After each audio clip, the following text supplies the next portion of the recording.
മലപ്പുറം ചുങ്കത്തറ പഞ്ചായത്ത് ഭരണം അവിശ്വാസത്തിലൂടെ പിടിച്ചെടുത്ത് യു.ഡി.എഫ് കൊണ്ടുവന്ന അവിശ്വാസ പ്രമേയം വിജയിച്ചതോടെ എൽ.ഡി.എഫിന് ഭരണം നഷ്ടമായി. ഇരു മുന്നണികളും തുല്യമായിരുന്ന ഭരണസമിതിയിൽ വൈസ് പ്രസിഡന്റ് നുസൈബ സുധീർ യു.ഡി.എഫിന് അനുകൂലമായി വോട്ട് ചെയ്തു. 9-നെതിരെ 11 വോട്ടുകൾക്കാണ് അവിശ്വാസ പ്രമേയം പാസ്സായത്.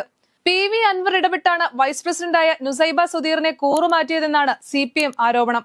അവിശ്വാസ പ്രമേയത്തിൽ വോട്ടെടുപ്പ് നടക്കുന്നതിന് മുൻപ് വരെ സ്ഥലത്ത് എൽ.ഡി.എഫ്, യു.ഡി.എഫ് പ്രവർത്തകർ തമ്മിൽ സംഘർഷമുണ്ടായി.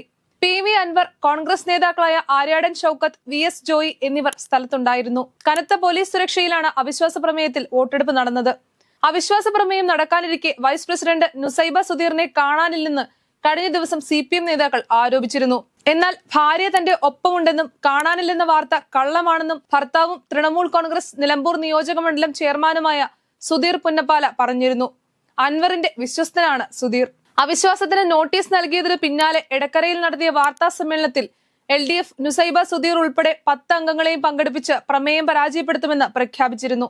എന്നാൽ നുസൈബ CPM അംഗങ്ങളോട് പ്രതികരിക്കാതായതോടെ LDF ഭരണസമിതിയുടെ നിലനിൽപ്പ് അവതാളത്തിലായി. പി.വി. അൻവറാണ് നീക്കത്തിന് പിന്നിലെന്ന് LDF ആരോപിക്കുന്നുണ്ട്. അടുത്ത തെരഞ്ഞെടുപ്പിൽ UDF തൃണമൂൽ ടിക്കറ്റിൽ നുസൈബയ്ക്കോ സുധീറിനോ സീറ്റ് നൽകാൻ അൻവറും കോൺഗ്രസ് നേതാക്കളും ധാരണയായെന്നാണ് സൂചന. പി.വി. അൻവർ ഇടതുമുന്നണിയിൽ നിന്നും പുറത്തുപോയതിനു ശേഷമാണ് പുതിയ അവിശ്വാസ പ്രമേയം വരുന്നത്. ഫെബ്രുവരി 11-നാണ് ചുങ്കത്തറ ഗ്രാമപഞ്ചായത്ത് പ്രസിഡന്റിനെതിരെ UDF അംഗങ്ങൾ അവിശ്വാസ പ്രമേയത്തിന് നോട്ടീസ് നൽകിയത്. പഞ്ചായത്ത് പ്രസിഡന്റ് CPM-ലെ TP റീനയ്ക്കെതിരെയാണ് UDF-ലെ 10 അംഗങ്ങൾ ഒപ്പിട്ട നോട്ടീസ് നിലമ്പൂർ BDO-യ്ക്ക് നൽകിയത്. ചുങ്കത്തറയിൽ ഭരണം നഷ്ടമായത് CPM-ന് വലിയ തിരിച്ചടിയായപ്പോൾ UDF പ്രവേശനത്തിന് കാത്തു നിൽക്കുന്ന അൻവറിന് അത് രാഷ്ട്രീയ നേട്ടമായി മാറിയിരിക്കുകയാണ്. നേരത്തെ വയനാട് ജില്ലയിലെ പനമരം ഗ്രാമപഞ്ചായത്തിൽ LDF-നെ അട്ടിമറിച്ച് UDF ഭരണം പിടിച്ചിരുന്നു. JDS വിമതനായി മത്സരിച്ച് വിജയിച്ച ബെന്നി ചെറിയാൻ UDF-ന് വോട്ട് ചെയ്തതോടെയാണ് LDF-ന് ഭരണം നഷ്ടമായത്. ബെന്നിയെ JDS പുറത്താക്കിയിരുന്നെങ്കിലും അദ്ദേഹം ഇടതുമുന്നണിയെയാണ് പിന്തുണച്ചിരുന്നത്. എന്നാൽ പി.വി. അൻവർ തൃണമൂൽ കോൺഗ്രസിന്റെ കേരളത്തിലെ കൺവീനറായതിനു പിന്നാലെ ബെന്നി തൃണമൂലിൽ ചേർന്നു. ഇതിനുശേഷമാണ് അദ്ദേഹം UDF-നെ പിന്തുണച്ചത്. 2020-ൽ ഭരണസമിതി അധികാരത്തിൽ വന്ന ശേഷം 3-ാം തവണയാണ് ചുങ്കത്തറ പഞ്ചായത്തിൽ ഭരണകക്ഷിക്കെതിരെ അവിശ്വാസ പ്രമേയം വരുന്നത്. ഇരു മുന്നണികൾക്കും 10 വീതം അംഗങ്ങളായതോടെ നറുക്കെടുപ്പിലൂടെ കോൺഗ്രസിലെ വത്സമ സെബാസ്റ്റ്യൻ പ്രസിഡന്റായും മുസ്ലിം ലീഗിലെ സൈനബ മാമ്പള്ളി വൈസ് പ്രസിഡന്റായുമുള്ള UDF ഭരണസമിതിയാണ് ആദ്യം അധികാരത്തിലേറിയത്.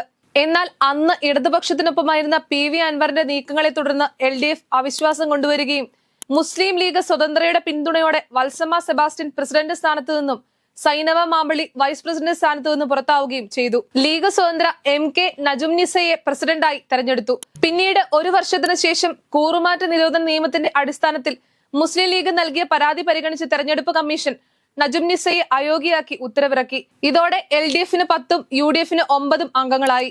CPM-ലെ TP റീന പുതിയ പ്രസിഡന്റായി ചുമതലയേറ്റു. അംഗത്തെ അയോഗ്യയാക്കിയതിനെ തുടർന്ന് കളക്കുന്ന് വാർഡിൽ നടന്ന ഉപതെരഞ്ഞെടുപ്പിൽ മുസ്ലിം ലീഗിലെ KP മൈമൂന വിജയിച്ചെങ്കിലും അംഗബലം തുല്യമായതിനാൽ TP റീനയുടെ പ്രസിഡന്റ് പദവിക്ക് ഇളക്കം തട്ടിയില്ല.